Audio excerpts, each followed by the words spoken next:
వచ్చినట్టు కూడా కనబడదు. మీరు కూర్చుంటే మీకు అవకాశం వచ్చింది, మీరు మాట్లాడలేదు. కూర్చోండి,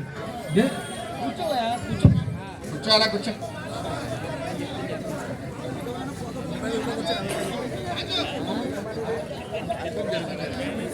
కార్యక్రమం జరుగుతుంది అన్న, కార్యక్రమం జరగదా? కార్యక్రమం జరుగుతుంది కానీ కానీ రెండు పాటలు వేరే వాళ్ళు చెప్తేనే పిల్లలు అవసరమా? వేరే వాళ్ళు చెప్తేనే పిల్లలా? వేరే వాళ్ళు చెప్తేనే పిల్లలా? ఎవరు కొండబాబు అది పార్టీ మీటింగ్, వచ్చి కూర్చుంటే కూర్చోండి, ఇక్కడ డిస్టర్బెన్స్ రావద్దు.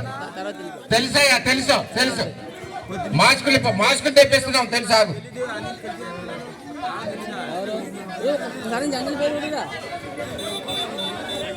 ఇది తెలుగుదేశం పార్టీ మీటింగ్.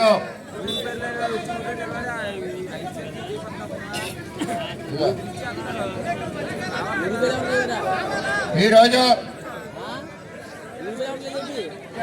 మీరెవరు వెళ్ళకండి, మీరు ఎవరి ప్లేస్ లో కూర్చోండి. అవసరం లేదు. జనసేన ఎవరు కూడా టీడీపీ వాళ్ళకి అవసరం లేదు. కలిసి పనిచేద్దాం అంటే కూడా వద్దంటున్నారు. కలిసి పనిచేద్దాం అంటే కూడా వద్దంటున్నారు. మరి ఈరోజు మన ఈ గ్రామంలో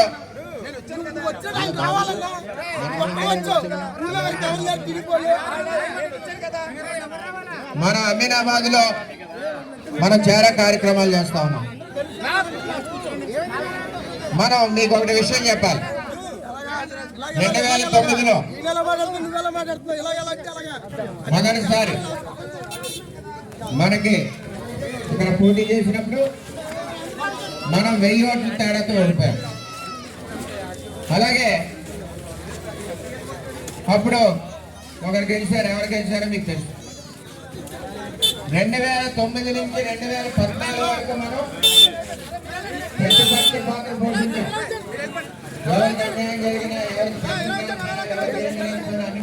అందరికీ నమస్తే అండి. రాజు జనసేన జిల్లా మత్స్యకార వికాస విభాగం ఉపాధ్యక్షుడిని. ఈరోజు అమీనాబాద్ లో జరిగినటువంటి బీసీసీఎస్ మరి ఎస్ఎస్ఎన్ వర్మ గారు మరి ఎడమకం పెడమకం అన్నట్టు ఓన్లీ తెలుగు అన్నలను మాత్రమే మీరు బీసీ సభల్లో కొందరిని కూర్చోబెట్టి ఎస్సీ ఎస్టీ ఓసీ ఇతరులని మీరు ఆటోల్లో తరలించే ప్రయత్నం చేసి సభలో కూర్చోబెట్టారు. అది మీకు సమన్వయం కాదు. స్థానికంగా ఉన్నటువంటి నాయకులను అలాగే జిల్లా ఇన్ఛార్జీలు కూడా మీరు కలుపుకొని వెళ్తే కనుక ఆ సభలో బీసీ సోదరులైనటువంటి మేమంతా కూడా జనసేన తరపుని వందలాదిగా వచ్చి కూర్చున్నాను. ఇటువంటి కార్యక్రమాలు పనులు మీరు చేయకండి.